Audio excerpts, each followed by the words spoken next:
here at the complex, OAW Indoor Sports Complex, what sports do you offer here? What kind of programs? I think we offer every sport here. You know, from the turf fields that we're standing on, we offer softball tournaments, baseball, lacrosse, rugby. The upstairs courts, we offer basketball. There's 4 basketball courts that convert into 6 volleyball courts, and then convert into 8 pickleball courts as well. The other aspects of the facility is our arts, and we offer music lessons through Mozart's Gym. They're one of our tenants. Runs his music like it's a club sport, which is awesome for a facility like this. And then we also have X-Dance. X-Dance has about 230 students, and they're here full-time as well in our 3-dance room. What about pickleball? Seems to be the hottest thing right now. We've got a lot of courts up there. There's actually a lot of people up there right now playing it. Talk about that. What's the draw? Pickleball is huge. Pickleball, I think and I know, is the #1 growing sport in the world. At this point, we have 260 members in our pickleball group. From 8 a.m. to 1 p.m., Monday through Friday, it's open. There's intermediate levels, and then there's the professional levels, and the guys and women that are at the professional level, they'll let you know that they're at the professional level as well. Yeah. What do you think the social draw is for pickleball? Social draw is, I think, the community. I mean, from our staff and how welcoming they are to even our adult softball program that we have here, our senior softball actually. Senior softball's here 3 days a week as well, so I don't want to call it the elderly community, but more of the older community. It gives them an offering that's just not around this area. And then when it comes to the pickleball players in particular, I'm curious, you mentioned actually 260 people are coming in every single week? Yeah, those are members, so their membership is a 6-month membership, and it's just offered at $150 for the membership, and they can come whenever they want to. Okay. And usually people will stay on the courts for 2 games, and then they're off, and it'll kind of switch out. So what about people who are doing New Year's resolutions? This place that happens every year, right? Lots of people resolve to get better in shape. They go to a typical gym and they're bored, a month later they're gone. This is so different. What do you have to say about that and the ways that people can stay engaged and be healthy year-round? Yes, as we touched on, there's many different ages of athletes that are training here, and we'll call the 60-year-olds athletes as well. So for New Year's resolutions, I think it's nice you can come here and actually play a sport instead of just jumping, on a treadmill or an elliptical. And then one of the other things that I think is unique about your location and your facility is that there are things for people to do while their kids are in tournaments. What could a parent do if they were to come here for a tournament with one of their children or multiple children? What can they do to keep busy? Yeah, there's many things that they can do. The adult workout area is one of those things. If you don't want to watch your child just practice or warm up before a game, we have the adult workout area. We also have a cafe, with Wi-Fi, and if the day, their day or the practice is at 4 p.m., they can still continue their work day in there as well, and even grab a cup of coffee or something to eat. Thank you so much for the information about the pickleball. Do you have anybody here who can show me how it works?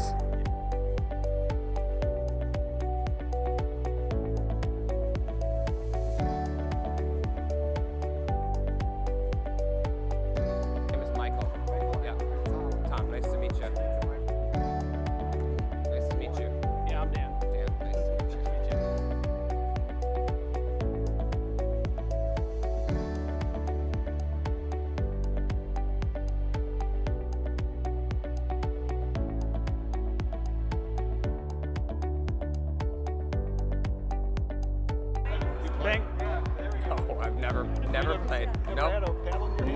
Never, no. The reason that starting team Ping pong on the table. I'm not a ping ponger either. So. Because I'm all intimidated. I was told he got a golden pickle the other day. Serving. I heard. And I don't even know what that is. Never even getting a serve. Oh, okay. No, that doesn't work. No, that makes sense. Who's going to serve first? So you got to make sure that that it's a fair play. So if your team, there you go. The other team has 0. That's what they call a pickle. Okay. They got a pickle. Now when we serve, we both start on the back line. Okay. So now that you're the first to serve, so the score would be 0, 3, and then 1, because you're the first to serve. And it has to bounce. The ball has to bounce. You don't have to bounce it. You can just hit it this way too. You can do either or. 0, 3, 1. And I don't even know There you go. Nice serve. I got it. Oh. Oh. I go. Okay. Got it. Now, yeah, you can go. Ah, I should have let that go. That was in my head.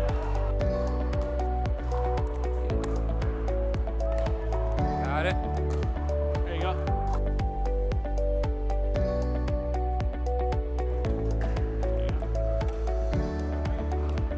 There you go. Oh. Yep. It's all right. I got it. I go. I love it. Oh!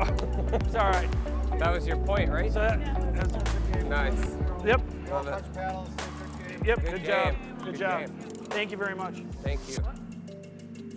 Hi, my name is Eva, and today you guys are going to join me for my favorite Saturday in Tosa Village. So we're going to start with some hot yoga. We're going to grab lunch at a French restaurant. Let's go. I'm Caitlin. Welcome to Get Hot Yoga. So nice to meet you. I'm so excited to be here today and learn a little bit more about the studio and yourself. Well, we're so excited to have you. Do you want to come on in and get warm? Yeah, let's do it. The reason I love this location so much is just because middle of the winter, January, you're freezing cold. Everything you do, you're freezing cold. So you just get to come here. It's 95 degrees, right? Yes. Really warm, but it doesn't have that like way too hot yoga thing that you run into all the time with other hot yoga. It's a dry, radiant infrared heat. So if you notice, we have these panels in the ceiling. So that's what's giving off the heat here. And it's really nice. The studio, we obviously have classes at different times of the day, and we don't keep it this hot all the time, but the heat is really nice, especially in the winter. My favorite part of coming here is that you can smell like the bread being baked downstairs while you're in the yoga studio, and it's just dry and warm and it smells like baked bread, and there's like nothing cozier to me. I did want to ask, are there any like specific benefits to doing yoga in a hot space? Yeah, absolutely. All the regular benefits that you get from yoga are heightened. So your flexibility in the warm environment, your muscles are going to be more flexible. You're going to be building strength.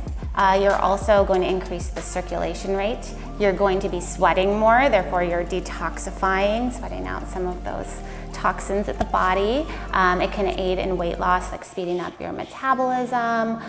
It can also help with pain reduction, just keeping those muscles nice and warm.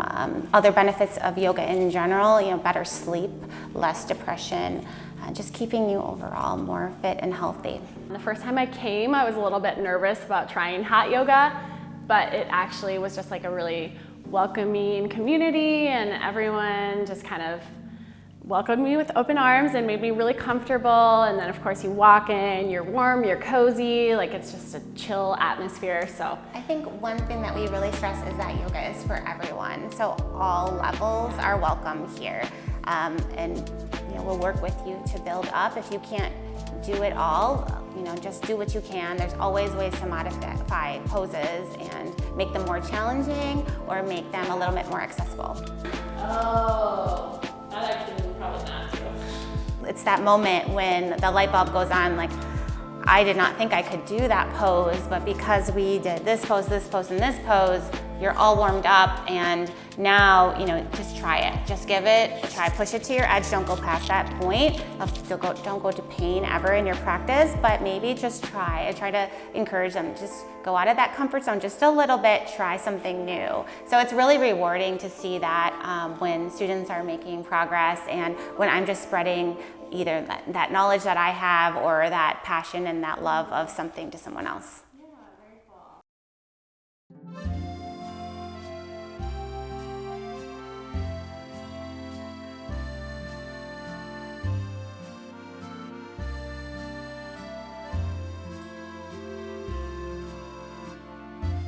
Hi, nice to meet you. Hi, I'm Andy over at LeReve Cafe. Awesome. Nice to meet you. Nice to meet you. I'm so excited to sit down and talk today and just kind of chat about your beautiful restaurant, LeReve, and then also your new location, Troquet. What does LeReve mean in French? LeReve, it literally means the dream. We had a family member that was traveling to the Middle East, Okay. and I believe it was in Israel that he saw a name of a small little corner place called LeReve and brought it back. Oh, cool. And so we hung the picture over at LeReve. Oh, very cool. So you're just drawing your inspiration from all over the world. Try to. That's cool. Well, my other favorite part about LeReve is going to be your dessert options.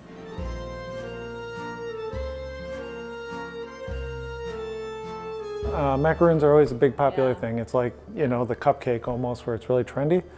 On average, each year, we'll probably sell close to 180,000 macaroons. So it's a lot. But everybody likes seasonal stuff. We have a lot of regular customers, so anything new that we put in the case, usually sell out of it really quick. Okay, yeah.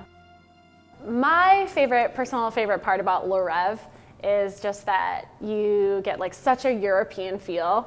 So you're in Tosa Village, you're walking around, it's Wisconsin, and then as soon as you enter the doors, it just immediately feels like you're transported to a restaurant in France. So I wanted to ask you, what is your favorite part about LeReve personally?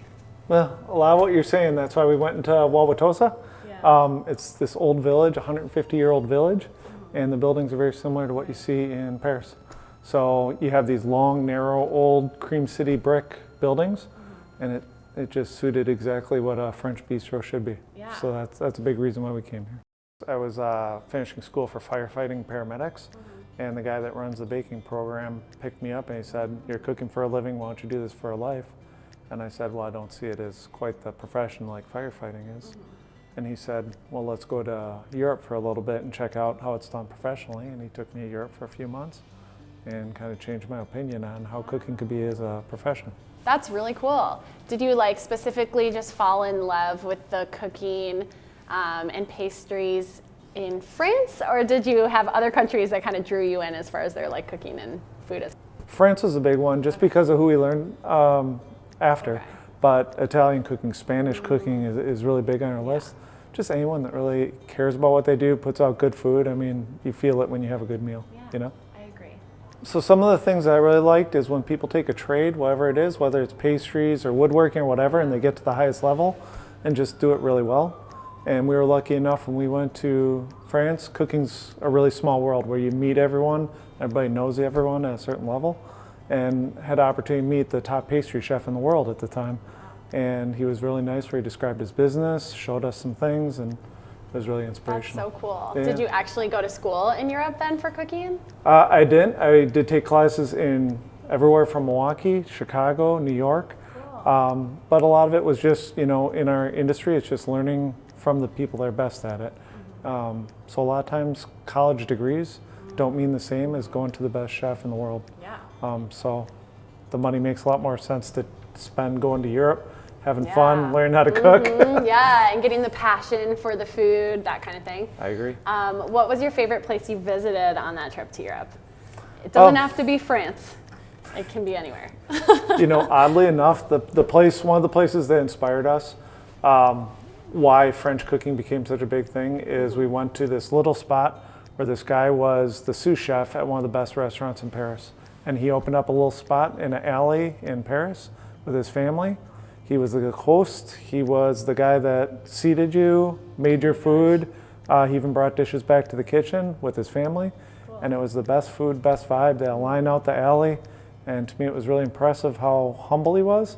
And he had such a high level of profession. Yeah. Everything was just so good. That's awesome. So that was inspiring. That like stood out to you as something you wanted to bring to your future business? Not all the smoke and mirrors that you see in fine dining, but all the quality and just a little more comfortable. So obviously this brings us to your new venue, Troquet. So Troquet, it literally means like if you go to a lot of places in Europe or France, it's like the corner hangout spot. Oh, cool. It's kind of a slang term. It's not a literal translation, but it's kind of where everybody goes. It's a comfortable spot, and that's what we're doing here. It's going to have Spanish, German, French, Italian food, and we get to kind of stretch our wings a little bit instead of just staying close to French.